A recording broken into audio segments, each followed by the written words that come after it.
Perhaps nobody has addressed the issue of family camping.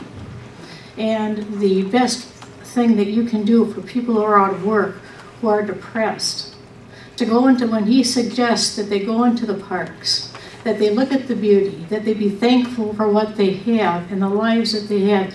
They do not need to be confronted with gunshots as returned vets.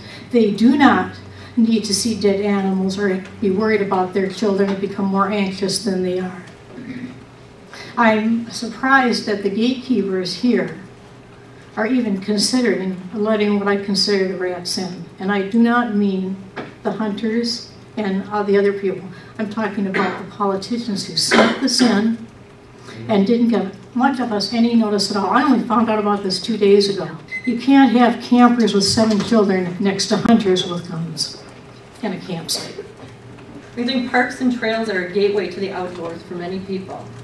Children, families, schools, and others use parks and trails as a way to introduce nature and nature study to people who might not otherwise experience it. For some people, their time in parks may grow and evolve into seeking other wild, primitive contacts with nature or hunting. But for others, exposure to the natural world in parks on well-groomed trails is all they want. And that's what they need to appreciate the beauty. People love parks. People get excited about parks and trails, and it gets them excited about nature. That helps them to develop an environmental ethic so that people know and value the resources, and then they can work to preserve and protect it for the future. We need this, and Wisconsin needs this.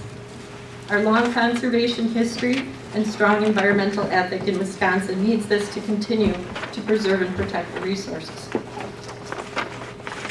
You destroy an opportunity to encourage a strong environmental ethic in our state if you prevent people from taking those first few tentative steps into nature in a park or a trail. People who are tentative about exploring nature, taking baby steps into the nature, are not going to feel safe to explore parks if they hear gunfire or see warning signs for hunting and trapping.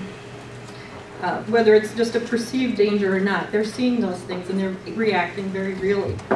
But you lose not only them, but in the bigger picture, you also lose out on Wisconsin continuing that strong environmental ethic in its citizenry. That doesn't seem to be the intent of this law, but that'll be the effect. I mean, there's many reasons to oppose the law, I think.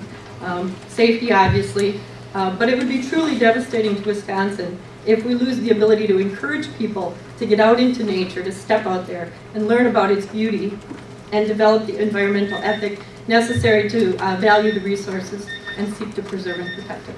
So thank you.